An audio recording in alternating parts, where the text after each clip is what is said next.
நண்பர்களே, இன்றைக்கு 1987 ரிலீஸ் ஆன சிவாங்கிற படம்.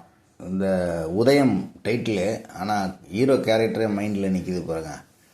நாகார்ஜுன் சார் நடித்த சிவா. இந்த படம் பார்த்திங்கன்னா, ஒரு காலேஜ் ஸ்டூடெண்ட்டு உள்ளே போவார். போகும்போதே அங்கே ஒரு ரெவடி அன்வான்டாக இல்லாத வேலையெல்லாம் பண்ணிகிட்ருப்பான். ஒரு காலேஜ் ஸ்டூடெண்ட்னா உள்ளே போகிறோம், படிக்க போகிறோம், படிக்கிறவங்கள டிஸ்டர்ப் இல்லாமல் இருப்போம் அப்படிங்கிற நாலேஜ் இல்லாமல் சும்மா லைட்டாக முறைக்கிறவனையெல்லாம் அடித்து உடைக்கிறது. யார் ஒரு சின்ன பசங்களோட பேசிக்கிட்டு போனாங்கன்னா, பொண்ணு பிள்ளைங்களோட பேசிட்டு போகிறவனை போட்டு அடிக்கிறது. இப்படி ஒரு கேரக்டர் அங்கே இருப்பாப்புல. அந்த கேரக்டர் பின்னாடி பெரிய ஹீரோ ஆகிட்டார். ஆனால் அது ராம்கோபால் வர்மா சாரோடைய முதல் படம். ராம்கோபால் வர்மா சாரை பற்றி தெரியணுன்னா, இந்த படம் பற்றி பார்த்தவங்க எல்லாருக்கும் அந்த காலத்து பீரியடில் 87 ஒரு சினிமா ரசிகனாக இருக்கிறவங்க எல்லாருக்கும் தெரியும். ஆனால் அவர் ரங்கீலான்னு ஒரு சூப்பர் ஹிட் படம் ஏஆர் ரஹ்மானை வச்சு எடுத்திருந்தார். அவருடைய மியூசிக்கில் அதோடைய வசூல் யாராலையுமே நிர்ணயிக்க முடியாத அளவுக்கு உள்ள ஒரு டைரக்டர்.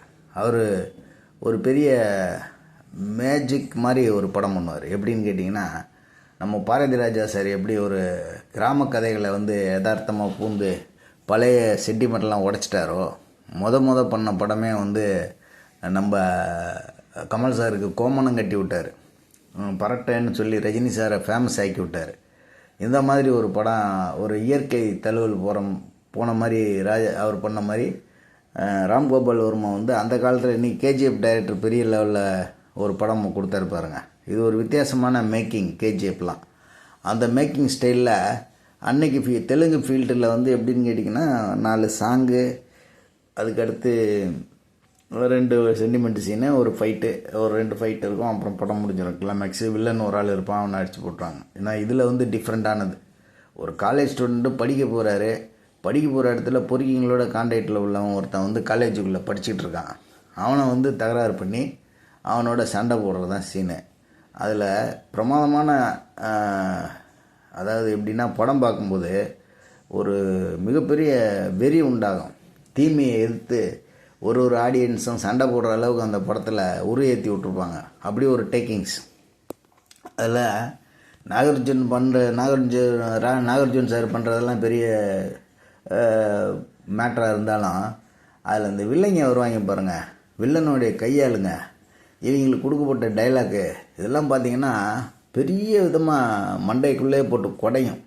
இப்படியும் ரெவடிங்க நிற்பாங்க அப்படின்னு. அதை இப்போ நார்மலாக இந்த அதுக்கு பதிலாக இப்போல்லாம் பேங்க் வசூல் பண்ணுறாங்களே, அந்த மாதிரி ஆகிட்டாங்கன்னு சொல்கிறாங்க. எந்த அளவுக்கு உண்மைன்னு தெரில. ஒரிஜினல் ரெவடியெல்லாம் இப்போ எப்படின்னா, நேரடியாக போலீஸ் ஸ்டேஷன் போயிடுறாங்க. அங்கேருந்து ஆகாதவனெல்லாம் போலீஸ் மூலமாக கூப்பிட்டு ஏதாவது பண்ணுறாங்க. இப்படி ஆகிப்போச்சு இப்போல்லாம்.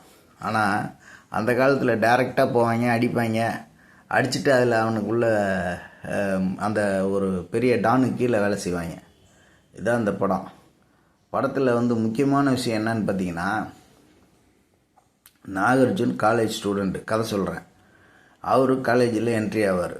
அங்கே இந்த மாதிரி அன்வான்டாக ஒருத்தன் நான் ரெவடிங்கிற மாதிரி சில வேலையெல்லாம் பண்ணிகிட்டு இருக்கும்போது, திடீர்னு ஒரு நாள் இவரை டச் பண்ணி விட்ருவான். இவரை அடிப்பான், இவரை சண்டை போடுவான். சண்டை போடணுன்னா இவர் சைக்கிள் செயினை கழட்டி அடி பின்னி எடுத்துருவாப்புல. இவருக்கு ஏற்கனவே தகராறுன்னு அவங்க அண்ணன் ஃபேமிலியோடு தங்கிட்டு தான் இருப்பார். அப்பா அம்மா இல்லை. அப்போ அவங்க அண்ணன் சொல்லுவார், அப்பா சண்டை கிண்டை போடாத, கோவம் உனக்கு ஜாஸ்தி அப்படின்னு சொல்லிகிட்டு இருப்பார். புது காலேஜ், புது ஊர், ட்ரான்ஸ்ஃபர் ஆகி வந்திருக்கோம், பார்த்துருப்பான் பார். ஆனால் அது அவனுக்கு இப்படி ஒரு பேக்ரவுண்டு இருக்குங்கிறத லைட்டாக முணங்கி காட்டியிருக்கிறத வச்சு ஆடியன்ஸ் எதிர்பார்த்துக்கிட்டே இருப்பாங்க. இவனை பொழக்க போகிறாரு, இவனை பொழந்துக்கிட்ட போகிறாப்புல அந்த வில்லனை அப்படின்னு. அவனை அடித்தா அவனுக்கு மேலே அவனை அடித்தா அவன் பதிலுக்கு அடிக்க மாட்டான். அடி வாங்கிட்டு ஓடி போய் ரெவடிங்கில் அனுப்புவான். அதாவது பவானின்னு ரகுவரன் கேரக்டர், அந்த ரெவடிங்கில் அனுப்புவான். இப்படி ஒரு 3-4 அட்டம்ப்ட்டு. அந்த பவானி பார்த்திங்கன்னா, காலேஜில் நடக்கிற எலெக்ஷனில் தலையிடுற அளவுக்கு அவன் பெரிய ஆள். அந்த எலெக்ஷனில் இவன் அடிக்கடி அங்கே போகிறனால திடீர்னு இவர் எலெக்ஷன் கேண்டிடேட்டாக நிறுத்தப்படும்போது இவர் நண்பர் ஒருத்தரை நிறுத்திருப்பார். அவரை மண்டையில் அடித்து ஆஸ்பத்திரியில் படுக்க வச்சுருவாங்க. அதுக்கப்புறம் டைரெக்டாக அதை பேரை அடிச்சுட்டு இவர் பேரையே போட்டு இவரே எலெக்ஷன் கேண்டிடேட்டாக நின்றுவாப்புல. நின்னா தொடர்ந்து தொந்தரவு கொடுத்துக்கிட்டே இருப்பேன். அப்புறம் லோக்கலில் இருக்க கம்பெனிங்கள்லாம் என்ன பண்ணலாம் இவனை அப்படின்னு யோசிக்கும்போது, இவனுக்கு இன்கம் சோர்ஸ் இல்லாமல் ஆக்கணும், இவனுக்கு செல்வாக்கு இல்லாமல் ஆக்கணும்னா முதல்ல இவனுக்கு பயந்து கொடுக்குற கப்பம் கட்டுவாங்கள்ல பெரிய ஃபேக்ட்ரிஸு, பெரிய மற்ற கடைங்கெல்லாம் அவங்களெல்லாம் கொஞ்சம் நிறுத்தி வைக்கணும் அப்படின்னு சொல்லுவாங்க. சொன்ன பிறகு யார் நாகார்ஜுன் சொல்லுவாப்புல. அதேமாதிரி எல்லா ஃபேக்ட்ரி யூனியன்ஸு அது இது எல்லாத்தையும் இவர் கண்ட்ரோலில் கொண்டு வந்துடுவார். வந்த பிறகு படம் சூடு பிடிக்கும். உடனே அந்த ஏரியாவில் அந்த பவானிங்கிற அந்த ரகுவரன் கேரக்டரை தூக்கி நிறுத்தின அந்த மாபெரும் நடிகர், தெலுங்கு நடிகர், இப்போ சமீபத்தில் இறந்துட்டார். அவர் அவர் மாசிலாமணின்னு பேர் கெட்டப்பில் தான், கெட்டப் பேர் மட்டும்தான் மைண்டில் இருக்குது. அவர் பேசுவார். நீங்கள் எதுக்கு வந்திருக்கீங்கன்னு தெரியும், பவானி கேஸில் கொஞ்சம் வித்ட்ரால் பண்ண சொல்லி வந்திருப்பீங்கன்னாரு. அதெல்லாம் இல்லை, நீ எனக்கு சப்போர்ட் பண்ணணும் பாரு. நீ ஒரு பொறுக்கி, நைட்டானால் மைக் எடுத்துகிட்டு மீட்டிங்கில் பேசுகிற ரவுடிசத்தை ஒழிப்பேன்னு. நான் ஒரு ரவுடிங்கிற பட்டத்தோடு உட்காந்துருக்குறேன். என்கிட்ட எப்படா நீ பேசலாம், 5 நிமிஷத்தில் இந்த இடத்த விட்டு போடான்னு விரட்டி விட்டால் அங்கே போய்